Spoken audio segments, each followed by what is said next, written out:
Aswath Garu, can you hear us? Yes. Can you hear us? Yeah. No, he's Sanath is calling Ashwath. Can you hear him? Sanath has to unmute himself. You unmute your Ashwath. no unmute. Sanath. I have been unmuted by the host. Oh, host is on. Okay. You can unmute yourself. You can do yourself, he says. Correct. I'm Host? trying, it is not working. Okay, unmute. Can you hear me now? Yes. Okay, Yes. we can start then. Yeah. Om Sri Gurubhyo Namaha Harihi Om Om Bharata America Punya Bhumyo Namo Namaha Om Sahana Vavatu Sahanau Bhunaktu Sahaviryam Karavavahai Tejasvinamadhitamavitvishavahai Om Shanti Shanti Shanti Harihi Om. I have a couple of announcements. Today is Shankara Jayanti. We cannot find a better day to start learning about Gayathri Mantra other than this great sage Lord Shankara, or we should say Sage Shankara. So Ashwath ji will talk more about Shankara, and he will also recite a shloka for us. I have a second announcement. Because of this cluster of Jayantis, we have overlap. Tomorrow is Ramanuja Jayanti. From our learning series, this will be celebrated as a Ramanuja Day on the 6th of May, and all of you are welcome to join for this wonderful event. It apparently has happened only once in the history of Hindu Temple of Greater Chicago, as I learned from the priests. Without much ado, I will hand the microphone to the Sri Vidyasagar, who will introduce Ashwath's lecture, and then we will get on with what we need to learn. I will hand over the mic to Dr. Sagar. Namaskara. Namaste to all of you, friends. I see about at least 60 people who have already joined, and we hope that more will be joining soon. Without wasting much time, I welcome you to this great event of Hindu Dharma Committee conducted under the umbrella of the Hindu Temple of Greater Chicago. And we are very blessed to have Ashwath ji to participate and encourage us to listen to various lectures under our organization. Ashwath Garu today will be talking, as Sampath has already mentioned, on Gayathri Mantra. To introduce Ashwath Garu is very difficult because he's so well known, and how to describe in a 1 minute I cannot. Most of you know him. Ashwath Garu is a Vedic scholar, highly educated in Sanskrit for a number of years, not only Sanskrit, but in Vedic literature. And he has been giving lectures for a number of years, and he has a wide audience across USA and beyond USA. So I don't have to tell a lot about it, but I thank Ashwath ji for helping us and conducting this program and today's program in particular Gayathri Mantra, so that we can understand, although we keep chanting every day, what is the meaning of it. And so we look forward to this lecture without spending any more time. Thank you. Om Shri Gurubhyo Namaha Harihi Om. Can you volume increase the volume? The volume is very low.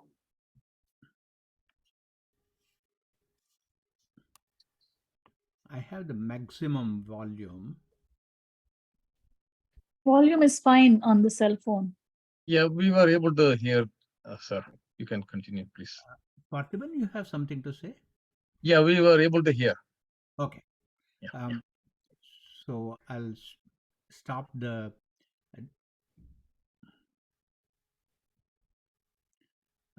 Parthiban, could you please? I will go back to the. Can you increase the volume, please? My volume is 100%. Maybe we have to increase. It's fine. Others are not. My volume is 100%. Is everybody having the same difficulty? No, we're able to hear you. We Yeah, are- we are able to hear you too. We are I able to think- hear you. Oh, okay. I think on the laptop, sometimes it is sounding faint. Hmm. Cell phone is a little different. Yeah, I'm on a laptop and I can hear. Okay. We are good, sir. We can continue. Yeah. Yeah. Thank you. So I think we can go back to the gallery view. Oh, okay. No, I'll come down to that thing. You want me to stop, right? Yes. Yeah, okay. I'd like to see as many participants as I can. Sure, yeah.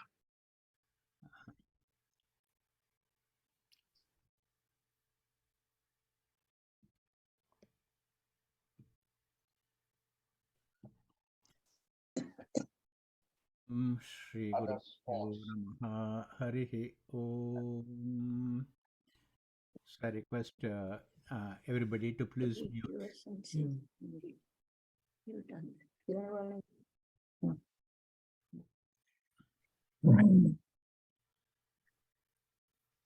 Anybody who is unmuted, It's not very loud. please mute. Ask Parthiban, is there any other thing?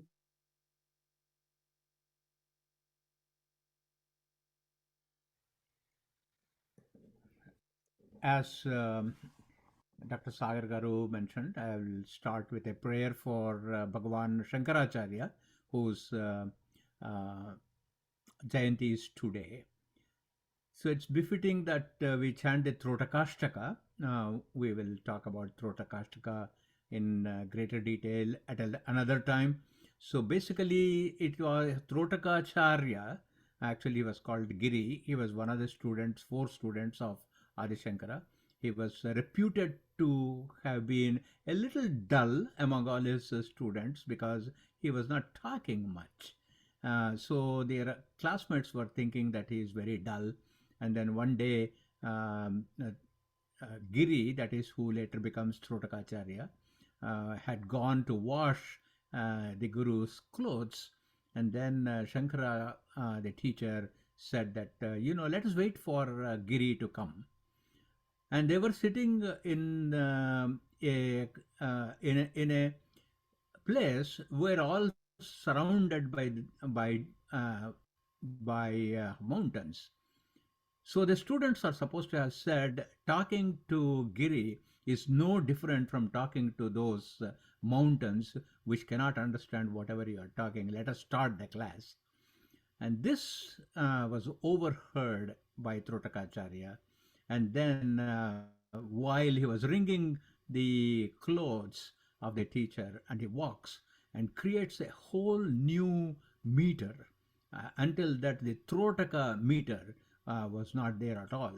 So you can see what an erudite student he was. He creates the Trotaka meter, and in that Trotaka meter, he submits himself to the teacher and say, please teach me. So here goes the Trotakashtaka. Vidittakhila shastra sudha jaladhe mahitopanishad katithartha nidhe hridaye kalaye vimalam charanam bhavashankara deshikame sharanam karuna varunalaya palaya mam भवसागर दुःखविदूनहृदं रचयाखिलदर्शनतत्त्वमिदं भवशङ्करदेशिकमे शरणं Bhavata janata suhita bhavata nijabodha vicharana charumate kalayeshwara jiva viveka vide Bhavashankara deshikame sharanam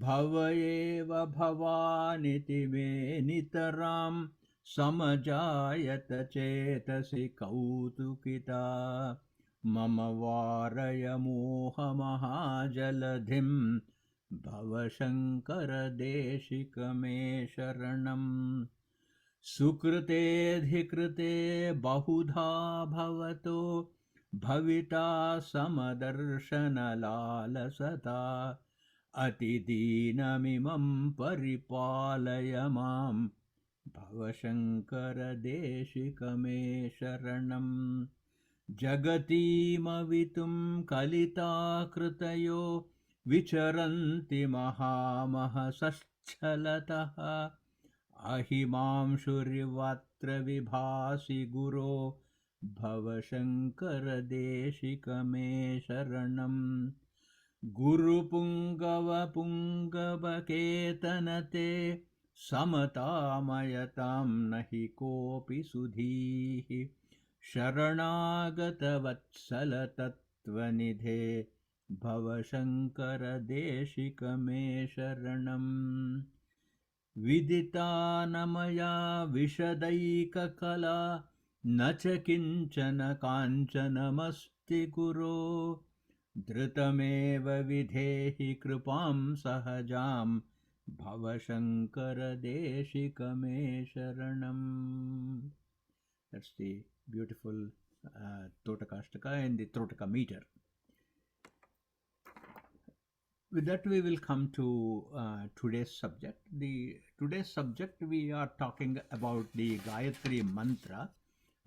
If by any reason I am not able to complete the study of the Gayathri Mantra today, we will probably have the following session also because of the deep and profound content of this Gayathri Mantra, and number one. Number two, it is used worldwide, globally, not just those who are in the Hindu Dharma, but many others are also contemplating and meditating upon Gayatri Mantra. And then even though number of people are doing the Gayatri Japa, I will talk about Japa later, a number of people are doing Gayatri Japa, the real in-depth meaning of Gayatri Mantra is still hidden. It has become a secretly hidden in the Gayatri Mantra. We will see why it is so. So therefore, this is a study of the Gayatri Mantra. So whenever we say Gayatri Mantra, which Gayatri are we talking about? Because you please see that there are number of Gayatri Mantras. The Mahanarayana Upanishad, one of the most ancient Upanishads, actually it is the part of the Taittiriya Aranyaka, it has got 12 Gayatri Mantras. Then new Gayatri Mantras are being created almost every day. We have a Gayatri Mantra, for example, for Sai Baba.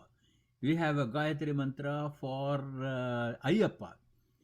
So those devotees of the various devatas and saints created their own Gayatri Mantras, but are those Gayatri Mantras under study here?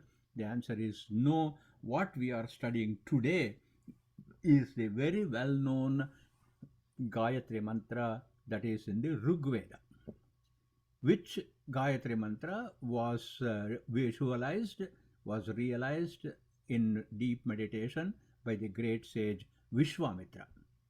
In fact, a part of the Gayatri Mantra was already seen by Vasishtha Maharshi, but the present form in which we are doing the contemplation of the special Gayatri Mantra that I am talking about is a vision of Vishwamitra Maharshi.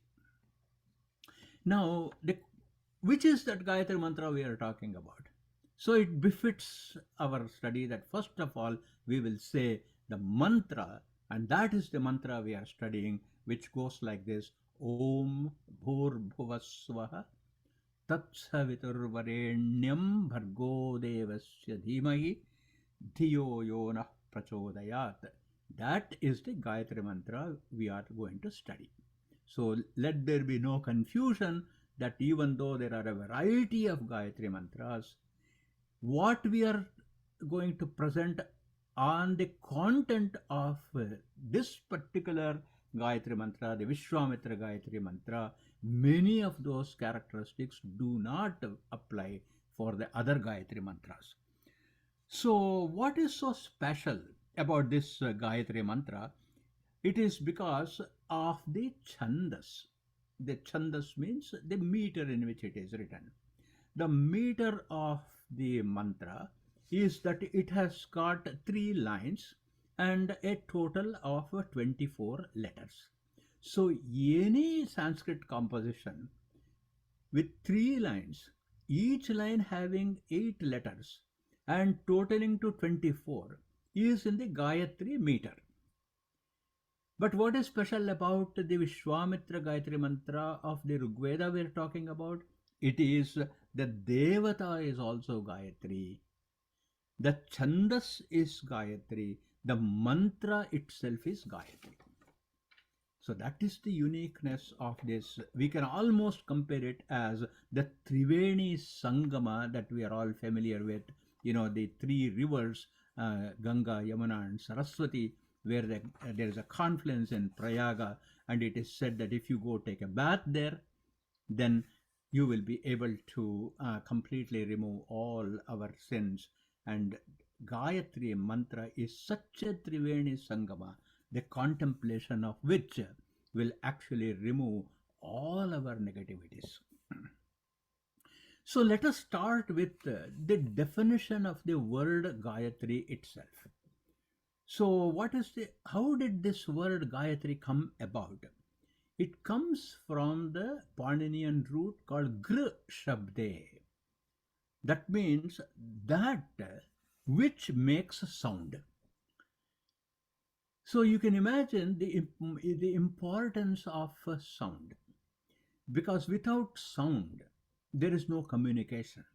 Without sound there is no creation. And without sound, there is no way of invoking auspiciousness in our lives. And that is why the very first sound of the Gayatri Mantra, which is a Shabda, and this Shabda starts with Om. So how did this Om come about? It appears that in the beginning of times, this is a Vedic, we call it as an Akhyana, that is a story or an incident that is quoted in the Veda, where Prajapati, the creator of the universe, was charged with the responsibility of creation. And therefore, for the sake of creation, when he opened his mouth, unknown to him, without his control, because when we speak, we have got some control. We can speak or we need not speak. Whereas for Chaturmukha Brahma at the time of creation, the sound just came out of his mouth. And this is recorded by Adi Shankara, whom we just now remembered. And Adi Shankara, Adi Shankara, in his commentary on Vishnu Sahasranama, talking about Om, he says, Omkarascha Atha Shabdascha Dvavimau Brahmana Pura Kantham Bhitva Viniryatau Tasmat Mangalikau Ubhau. This is the original Sanskrit. In the meaning of this is Omkarascha, the sound Om, Atha Shabdascha, and the word Atha, Brahmanaha Pura, in the very beginning of the creation, Kantham Bhitva, it just broke through his throat and the 2 sounds came out. Tasmat, therefore, Mangalikau Ubhau, both of them are sacred and auspicious. So why these two words? It could have been only one word. For that, the answer is whenever we are studying the Vedic mantra for the sake of worship, meditation, and contemplation, then the sound Om is used. Which means that when you say Om, no prerequisite is expected from you. You can be just now a 2-year-old child who has no education at all and also no discipline whatsoever has been introduced yet. Even that child can utter Om. Whereas the word Atha is used only when we take up a subject, a Shastra for study. And when we take up a Shastra for study, we cannot use any extraneous sounds, words, or sentences. And therefore, Brahma, when he started the creation, he also uttered Atha. Therefore, when Shastrabhyasa takes place, we start with Atha. Mantra starts with Om, Shastra starts with Atha. Examples are when the Brahma Sutras, the philosophical works are contemplated, we say Athato Brahma Jijnasa. When you are studying the Yoga Shastra, it starts with Atha Yoga Anushasanam. When you are studying Dharma Shastra, it starts as Athato Dharma Jijnasa. Ataha Dharma Jijnasa. So there, when the word Atha is used, there are prerequisites which the student has to satisfy. But in Gayathri Mantra, the prerequisites are nothing other than Shraddha only. And therefore we start with the Omkara. Then, all right, what is so special about Gayathri Mantra? So Gayatri, the word Gayatri itself, the etymology is Gayantam Trayate iti Gayatri. Gayantam, whoever is singing, chanting this particular literature, Gayantam, Trayate is protected. So by mere uttering the Gayatri Mantra, a person is protected. Which means no special effort is required to please a particular devata. Now, suppose you want to get the blessing of Bhagavan Shiva, you have to do 1,000-year tapas. You have to do homa, you have to do yajna. So many things you have to do, and even then, you may not be able to see him at all. You may not be able to get his grace because the time might not have come. But what about Gayatri? The very fact that you chant itself is enough. Why? What is so special about Gayatri? That by mere chanting, it accords all these things. It is because the Shastra says the mere chanting of the Gayatri Mantra makes our Manasu, Vak, and Kaya. Mano, Vak, Kayas. Manas means the mind, Vak means the speech, Kaya means body. All these three, body, mind, and the speech, all these things are made noble by Gayatri Mantra. So is all this here in this mantra, Tat Saviturvarenyam Bhargo Devasya Dhimahi Dhiyo Yuna Prachodhyat? Is so much information there? Is a question. Because if you were to see just a word meaning, let us say you go to Sanskrit dictionary and then you take each one of the words and you see the translation, nowhere you can find any reference to the ennobling of Manasvakar Deha. So how do you say this?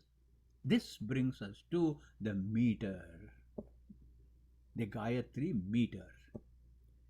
So for meter, the Sanskrit term is Chanda. Chanda or Chandas means meter. It comes from the Sanskrit root Chadi Samvarane. Chadi Samvarane means that which covers. So the sound of the Gayatri Mantra is covering, that sound is covering the hidden meaning. And therefore, the project for this presentation is how to unravel those meanings. So that is the another task before us.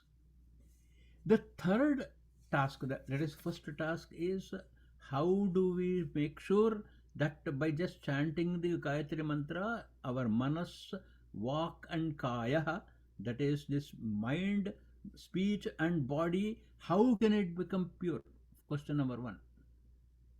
Another question, the second question is, what is it hidden in this chandas? And the third question we are asking now is, what is the reason for holding the Gayatri meter itself as sacred? If you go to the Veda mantras, there are several meters. Gayatri meter is there, Trishtup, Jagati, all those different meters are there. Of course, I don't want to digress into a very, very huge territory of study. A number of meters are there. The mantras are composed in the Veda. So why is that out of all these things, only the Gayatri meter has been chosen for that speciality? The Veda itself has a story for that. They had to get the Amrita, the nectar, from the Milky Ocean. And before they could do that, they had to invoke the various devatas, particularly Mahavishnu, so that the effort of churning the ocean becomes easier. For that, to perform the yajna, for that yajna, you need a few of the things. Utensils were already there. The learned devatas can be invoked. The learned rishis were present. The Agni was there. But then they needed the Somalata, that is a particular kind of an herb, which was available only in Svargaloka, and they had to bring it. So the Vedic story goes that all the meters of the Veda, as I said, Trishtup, Jagati, Pankti, so many meters are there. All those meters, they took the form of a bird. So we are having so many birds, including all the chandas, and they flew to get this Soma twig. What Gayatri meter did was, it appears it took the form of Garuda, that is the vehicle of Mahavishnu. And because Yajna is called Vishnu, Yajno vai Vishnuhu, there is a Shastra Vakya. So it takes the form of a Suparna. It is called a Suparna in Sanskrit. Suparna means bird. It took the form of a Garuda, and then because of that Suparna, it went, and then it brought the Soma leaves, and therefore Gayatri became sacred. In the Mahanarayana Upanishad, we also say Trisuparna. That is this Suparna which brought the three-lined Gayatri meter. So thus you will see Gayatri became extraordinarily important because the Devata is Gayatri, the Chandas is Gayatri, the mantra itself is called Gayatri Mantra. But Gayatri Mantra was not created in a vacuum. So let us go back to the beginning. The beginning was that when Brahma wanted to create the universe, at that point of time, the first sound that came was Om. And he leveraged Om to expand what is meant by creation. There is nothing you can create anew. The previous iteration of the creation had completely collapsed, and that the matter has completely gone into its nascent state, And we had to bring out from that nascent state and create the universe. Because remember, matter is indestructible. And therefore, what was the form of matter which needed to be created? It was in an unmanifest form. And that unmanifest form had to be manifested. And for that manifestation, what is it you have got to use? You have to use the Vedic wisdom. Knowledge has to be used for creation. If you want to create a new tool, you must have knowledge of engineering. And so on. Therefore, he started with Om. And with this Om, what happened was, here is the story continues, Prajapati, Akarancha, Ukarancha, Makarancha, Prajapati, Vedatrayan Niraduhat, Bhurbhuvasvariti cha. Akarancha, Ukarancha. There is an A followed by U. There is another sound followed by Ma. With these three, the three Vedas came out. Just there was a short message that I saw on the chat that the Devata is Surya. I will come to that a little later. How the Gayathri Devata is also called as Surya. We will discuss that question a little later. So Akarancha Ukarancha, from Akara Ukara Makara Vedatrayan Duhat. So what he did was, you take these three sounds and then extract the Veda, because the Veda was also hidden. How, by what was hidden? It was hidden by Chandas. Because you see, the word Chand itself means hiding. How can we understand this? Any of you who have seen the Veda, you can see that the Rig Veda starts with A. Agnimile purohitam yajnasya devam Ritwijam Hotaram Ratnadhatamam. It starts with A. And then how does it end? There is what I have renamed it as Aikamatya Sukta. That is a hymn that brings everybody together, but the original name is called Sanjnana Sukta, perfect knowledge. That ends with Yatha Vasu Sahasati.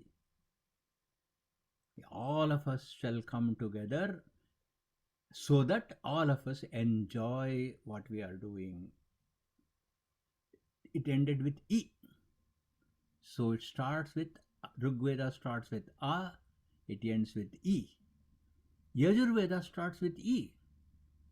Ishe torche tva vayavastho payavastha devo vassavita prarpayatu shreshtatamaya karmane, and etc. And it ends with U, samudra iva bandhu. You can see Akara, Ukara is complete Rigveda and Yajurveda. So what is Rigveda's central theme? Rigveda's central theme is, how do we contact with the outside world? Because the sound A means apti, contact, vyapti, expand. For the creation to happen, yet a field has to be created, a kshetra has to be created, which can be contacted, and that contacted kshetra must be ever expanding. So the more and more you fathom this field, the more and more you will see is there. And this is the central theme of Rigveda anyway. Then Akara Ukara. For U means it is, you have to do something to utkarsha, to do something to uplift yourself, and that process is yajna. And therefore, the next thing is worship or yajna. Yajna can also be mean upasana or meditation. So we do activity and we also meditate. In activity, we contact our outside world. In meditation, we withdraw from the outside world into ourselves. So what else you can do? You can sing out of joy, out of happiness, because of the revelation that you get in your meditation, of the joy that wells up from yourself because of your contemplation. And that can be expressed by song, which is sama. Even in communication, there can be only three ways. Either you communicate through contact, words, or you communicate through song, poetry, prose, song. Rigveda is poetry. Yajurveda is mostly prose. And Samaveda is all song. Perfect communication. And it also in keeping with when Prajapati sits on meditation, the sound came out. So this is the essence of Om. Much more is there on Om, but for the sake of getting into Gayatri Mantra, this much we can say Om is prefixed to Gayatri Mantra very first time. After that we have used that Om as a prefix everywhere. But when did it happen for the first time? It happened when Gayatri Mantra was revealed and discovered. So this Gayatri, and when he was contemplating, he also had to create the universe. And for the sake of creating the universe, the next that had to come is what is known as the Vyahritis. Vyahritis is meant by, after Omkara, Vyahriti means speech, utterance, to tell, to call, to beckon, all of this. Among that, we have got what is known as a Mahavyahriti, because Vyahriti, the number is Bhuhu, Bhuvaha, Suvaha, Maha, Janaha, Tapaha, Satyam. There are 7 of them. Of the 7 of these utterances, the first 3, Bhuhu, Bhuvaha, Suvaha or Swaha, are known as Mahavyahriti. So what is the importance of Vyahriti? Prajapati first of all used Om as the Bijakshara or the seed mantra of the essence of Rigveda, Yajurveda, Samaveda. But remember, his project was to create the world. And for the sake of creating the world, in the Taittiriya Brahmana, there is another beautiful episode where Prajapati continued his meditation. I'll quote the mantra, Sabhuriti Vyaharat. Vyaharat, Vyahara, Vyavahara means transaction. He uttered the word Bhuhu. Bhuriti Vyaharat. Sabhome Masrajata. With that he created the earth. Earth means, don't misunderstand, it is just this one planet Earth.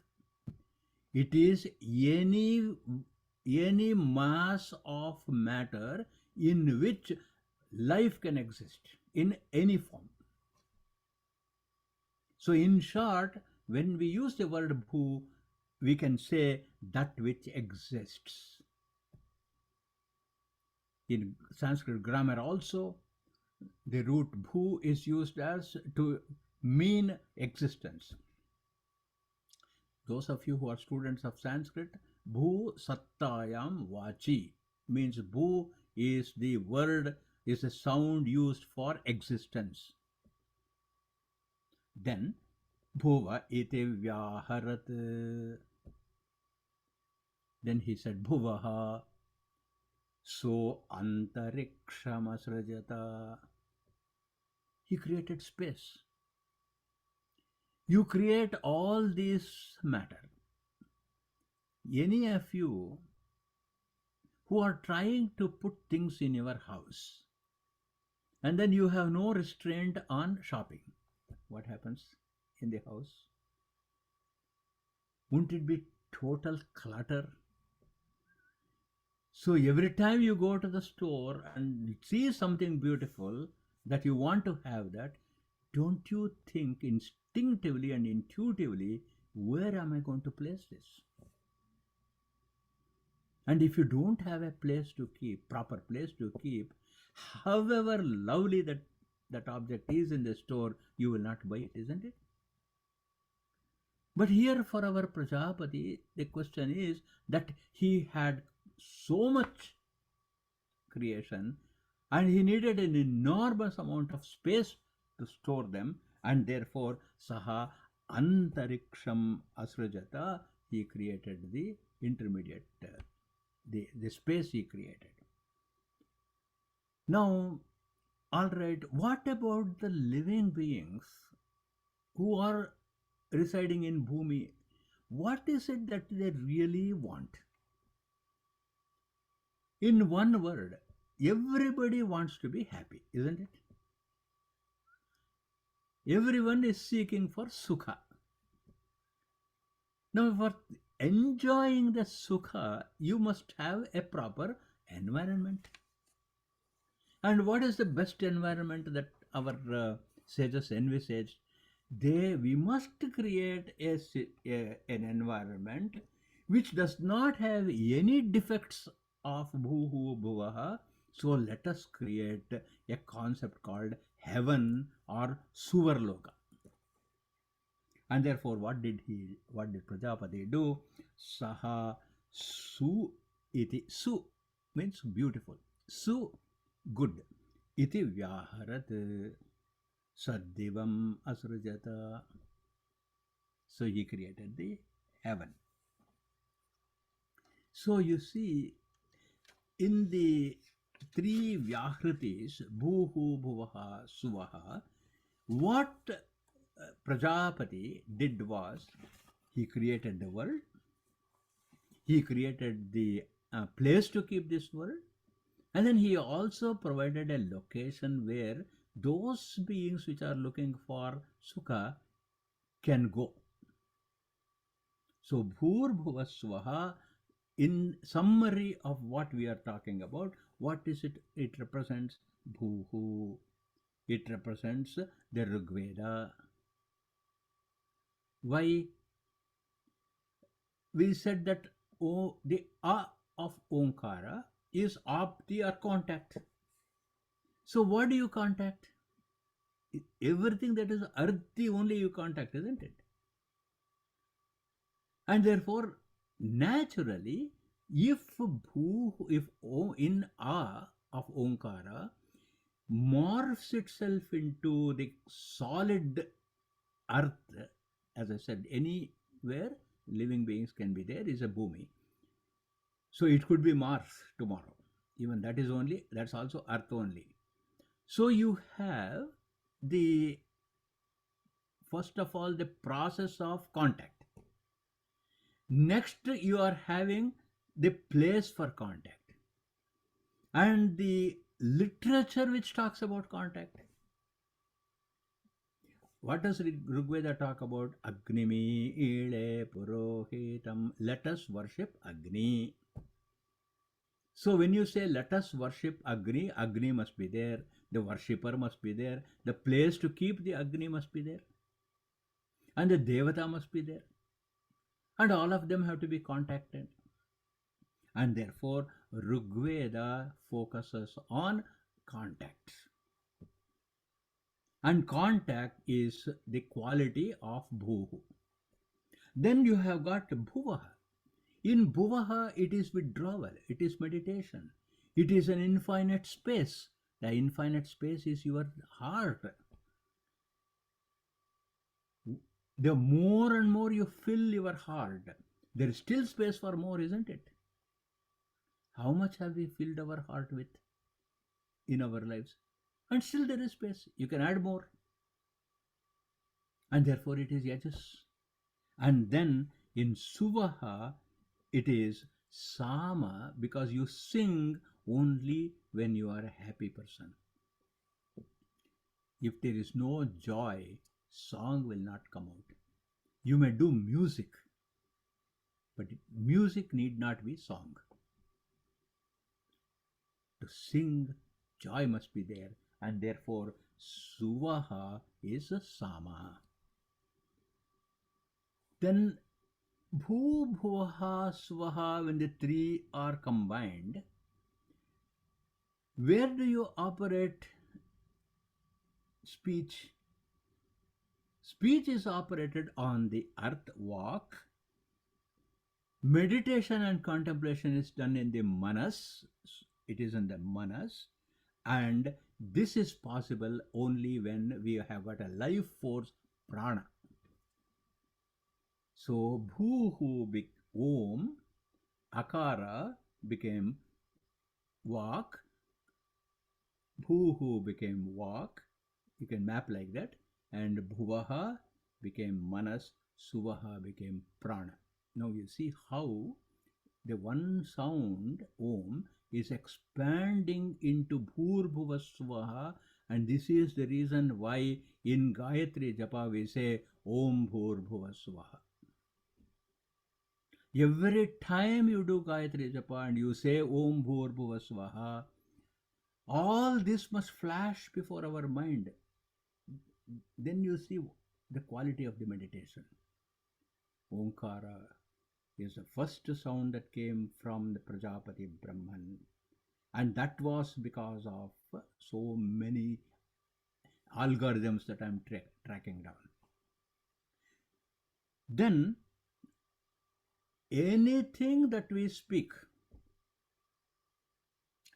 is etched in the memory of the cosmos. That is why they say we have to be extremely careful when speaking, because no speech is forgotten by the universe, by the cosmos. That is how we say speech can create karma, and karma can create rebirth.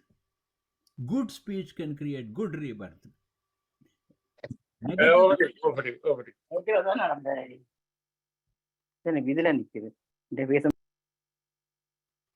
Negative speech can create negativity. So since speech is imperishable, it is sat. In meditation, you are using your awareness, so it is chit. And whenever we are breathing and we have got prana, there is ananda. Please think. Even if a person is going through the most insurmountable dukkha in life, still the person wakes up in the morning. Whoever goes to bed. Shastra says we will never get up in the morning if we are alive, if there was no ananda in us. Some hope, something will happen. Somehow today will be better. You may not say that, but it's inside, deep inside us, in the feeling. And therefore, akara a-u-ma sat-chit ananda bhuhu bhuva swaha. So we do Om Bhuva Swaha. Now we come to the philosophy of the Upanishads. The Upanishad says that Brahman is none other than you. Tat is a, tat is bhuhu, tvam is vu, tvam is bhuvaha, asi or is ma suvaha, tat tvam asi. Because, why is this important? Shastra says, dvitiya dvai bhayam bhavati. Whenever there is a second, there is fear. Today is Shankara's Jayanti. He said Advaita not two, because whenever there is a second, there is fear, there is competition. And therefore, Dvitiya Dvai Bhavam Bhavati. Therefore, really there is no two. It appears as two. This, when you say Om Bhur Bhuva Swaha, then what we are doing is we are combining everything and say you are that. So we come to the Upanishadic statement also when you say Om Bhur Bhuva Swaha, and Bhuloka, that is a whole location. Loka in Sanskrit is location in English. This loka or the bhuloka, this bhuloka is where mortals live. There is no immortal person living in a body on the bhuloka. And the bhuvarloka, that is the intermediate space, that is bhuvaha, yajus is considered as the pitraloka, and the sama or the suvaha or makara is called the devaloka. So a little bit of Purana also there. Then where is the locus where you can experience the Purnatvam, the completeness? It can happen only on this earth in this particular life, isn't it? We have to experience that we have nothing lacking for us, the Purnatvam. That can be experienced only on the earth, only in Bhuhu, only in only in Rigveda. And therefore we say Akara in Omkara, Bhuhu indicates completeness or Purnatvam. The Bhuvaha is where the world is located. Not only the world is located, we contact the world by locating our awareness into the world. Think about this for a moment, please. When you are in sleep, how can you locate yourself in the world? I'm talking about deep sleep. You cannot locate yourself. And therefore it is Jagat Samsthapana, Shastra calls it as Jagat Samsthapana. It is a location of the entirety, the fullness you experience in the earth has got to be extrapolated even in afterlife. So we say Bhuvaha. Then the Sukha will become longer. And so therefore we have Bhuhu also relating to Srishti, Sthiti and Laya. It also has all the wealth is earthy in nature, isn't it? Is there anything, any material wealth that is not there on earth, that will not remain on earth? In many classes I have mentioned about it. When we go, Artha Grihe Nivartante. All our wealth, everything, our sofa, our car, everything, including our body, will just be there. All our relatives will come only up to the funeral home. Smashane Mitra Bandhavaha. So what is it that goes with us? Sukritam Dushkritam Chaiva Gachantam Anugachati. Whatever good we have done, whatever not so good we have done, is what follows us. How do we know that this sequence happens? In Bhuhu we acquire all the wealth and leave it there. In Bhuvaha we acquire all relationships. Because what is the fundamental rule of physics? Two things cannot occupy the same thing at the same place, right? So if I, as your friend, has to exist, I exist in space for you. So all relationships are Bhuvaha, and the joy is only in Suvaha, is only in your experience. You feel happy, you feel love, you feel friendship. Where is it happening? It is not in the physical Bhuhu. It is not happening in the space, but it is happening in a indescribable situation called Suvaha. And then this is the place where the Sukha can be extrapolated and made infinite. Unit by unit we acquire Sukha and Bhumi. The harmonizing of the unit by unit happens in space. You are living, let us say, in a small apartment. In a small apartment, you can have only one couch. You can have only so many utensils. Then what happens? You go into a bigger house. In a bigger house, you have got multiple rooms. You can furnish the multiple rooms.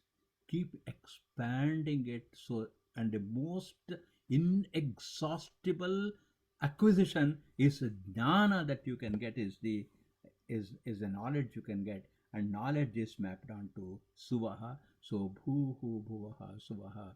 How you see Omkara expands, Akara, Ukara, Makara expands into the three Vedas, and especially Vak, Manas and Prana. That's why I said Gayathri Mantra actually ennobles Vak, Manas and Prana.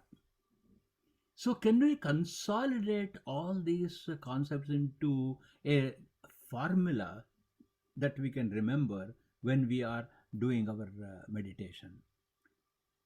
Parabrahma Swarupacha Nirvana Padadayini is a phrase that is from the Devi Bhagavata. The Devi Bhagavata calls Gayatri and Gayatri Mantra as Parabrahma Swarupacha. It is the verbal form. It's not a actual form, but it's a verbal form of Parabrahman, and by uttering which Nirvana Sukhadayini, one gets the comfort and the sukha of being liberated. Any other Gayatri Mantra that you take, in all those Gayatri Mantras, there is a prayer for something. Whereas the Vishwamitra Gayatri Mantra we study is asking only for the awakening of knowledge, with no expectation of any mundane profit, no laukika labha in that. It is a upasana, it is an utterance, it is a prayer so that my jnana can increase. No other Gayatri Mantra is there in our whole heritage which talks about the glory of knowledge. And when you have the knowledge, then what happens? What is the phala? What is the outcome of this? Now let's go to Upanishads. In the Upanishads, there is a metaphor of a chariot. In fact, even in Bhagavad Gita, there is the same metaphor as that. In the chariot, imagine you are yoked two horses. What do these two horses do? Each one wants to go in its own direction. We also have the mind split into these two horses. One horse drags us towards wealth and enjoyment, arthakama, it's called pravritti. Another is always there, in everyone it is there. Nobody is free from it. Even people who say, I am a rank materialist, I have no interest in spirituality, also has this quality of saying, I want to do something good. I want to do something good for myself. I want to do something good for the society. That very desire to do something for themselves, and for the society, begs of renunciation. Suppose you want to give some charity, you want to give a donation to the temple, you have to part with that money, isn't it? You may do it by saying, I am supporting this institution, and it may be dharma, but you are relieved of that money from your pocket. That means the money was liberated, isn't it? So therefore, there is this pravritti, the tendency of arthakama, and there is the nivritti, the tendency of withdrawal. Both of them have to be balanced. Gayatri Mantra asks for balancing the two when it uses the word dhiyo yo naha prachodayat. So you can see it is not just a list of so many things that is happening. What is happening is that it is also harmonizing the divergent forces in our personality. And since we have just been talking for an hour, I would like to rest here, and then we will continue our study of the Gayatri Mantra in our next month's class. Thank you. Thank you very much, Parthiban sir, and thank you for Dr. Sagar and Dr. Sanat Kumar for making this happen. And wish you all a very good night. And then, Parthiban ji, I think there were some questions. I do not know whether we can. There are some questions. I think. Whether we should Can I read them? Whether we should address it today or have it for next week. Of course, one of the questions I did see pop up was Gayatri Mantra is addressed to Surya Devata Savitru. Then that question I will definitely handle. What is this misunderstanding, or what is this two different things? The mantra, we are now talking about Gayatri as a Devata, and then we are also talking about the Devata is Savitru. That we will solve that issue. Yeah, I think. Asad-ji, I have a question here. That example that you gave for two horses, is it similar to the Da Suparna, that sloka? No. There are two bars. I'm sorry, I'll take it back. Yes, it is similar to that. Dva Suparna, Sayuja, Sakhaya. One eats and another keeps quiet. Yes, the Mundakopanishad mantra. Yes. Okay. Yeah. There was one question from attendees. It's asking about how many times one can chant the Gayatri Mantra. Yes, some of the practical questions we have to. The Akshara Laksha is many people do what is known as Akshara Laksha. There are 24. There are 24 letters. So overall, you can do 240,000. You can do, but on any given day, the Shastra says don't do more than 3,000. So the explanation given is each one of the you have a 24 letters in the Gayatri Mantra. If you multiply it by 3,000, it will be 72,000. And the Tantra Shastra and Yoga Shastra says every time you chant a syllable of Gayatri Mantra, it awakens one of the nadis. So there are 72,000 nadis in our body, and 72,000 nadis, if they get excited beyond that, then there is a possibility of losing control on the mind. So we don't want that to happen. So the Shastra says don't do more than 3,000. So I have always seen people stop at 3,000. And some of the other things, again, coming to number, there is also Shastras which say that once a person does Akshara Laksha, that is 24 means 2.4 million times. And it's not an impossible feat. Actually, my father has done that multiple times. And then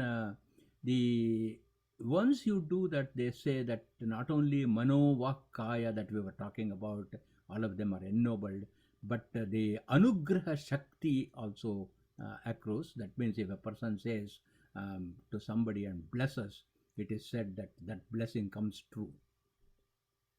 What evidence is there?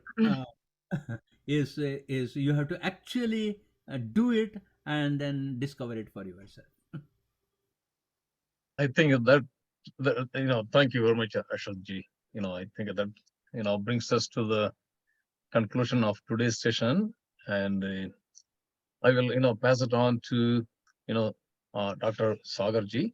and Sanat Garu. Yes. And if any, please do not hesitate to ask any questions, then we will come back. And if I know, I will address those questions. And if I don't know, we will open it to the assembly. Anyone else who knows the answer can please answer. Yeah, Sanat has something to say. So Parthiban has asked this question about the numbers. You can chant Gayatri Japam anytime in your downtime. Example, you're driving to your work, you're stopping at various stop signs or what have you. You're either listening to some radio or your mind is running into 100 different directions. If you focus and you say some Gayatri Japam or some disaster happens, some flood, some fire, you're also praying for their welfare and recovery. In many ways, you don't have to sit in a corner and do the Gayatri Japam.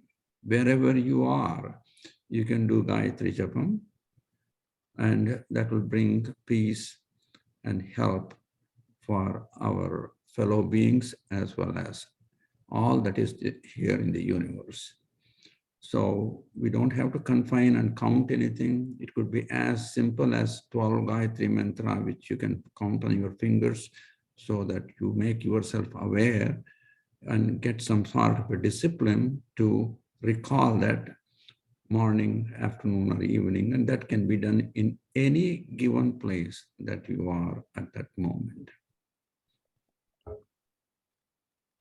Thank you.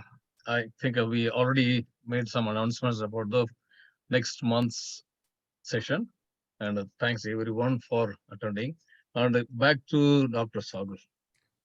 I'm going to reiterate, we are going to have very interesting conversations as we also embark on Sri Ramanuja.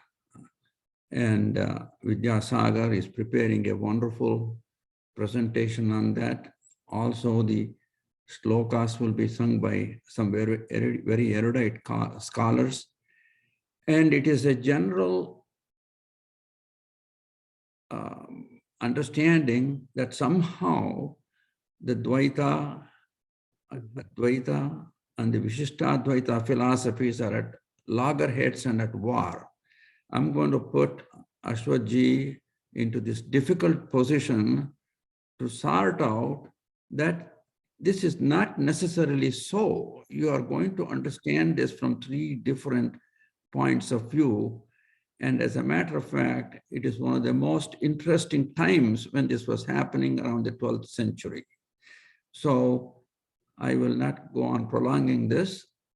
These are all things that are going to come in future. And again, to remind, on 6th of May, we will celebrate Ramanuja Day, who expounded Vishishtadvaitam, and each and every one of us and your friends and others are most welcome to participate in this beautiful and wonderful moment that we are all looking for, in addition to our continued learning with our Guru, Sree Aswath. Sanat, can you also state who are the other people who will be participating and where it is going to be participated? The venue will be in front of Sri Rama Sannidhi in Hindu temple of Greater Hindu Temple of Chicago. So it will be in the Rama temple, and it will be in a daytime on the weekend. Parthiban will be bringing some flyers of the details. And Krishna Rajagaru from our priest will be speaking, and Narayanan will also be participating in that, right?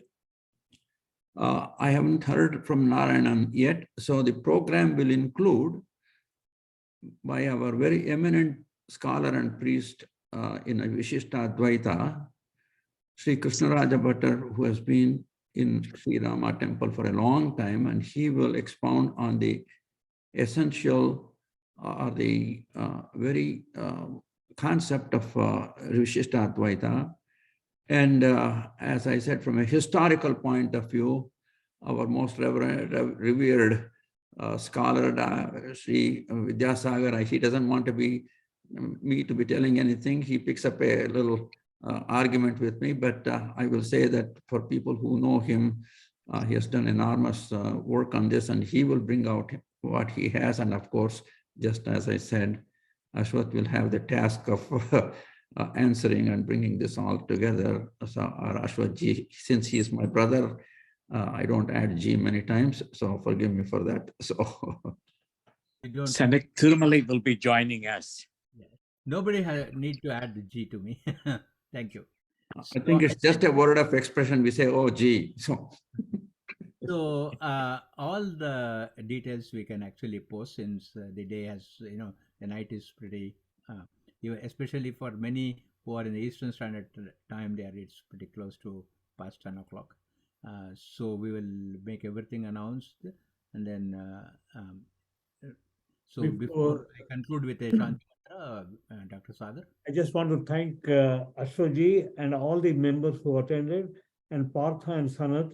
Partha was organizing and Sanat introducing. I thank you very much, all of you. I can't thank you enough. Please continue to attend, and that will be very encouraging. Now I would request Ashwath ji to the Purna Vidavich. Om Purnamadah Purnamidam Purnat Purnamudachyate Purnasya Purnamadaya Purnamevavashishyate. Om Shanti Shanti Shanti.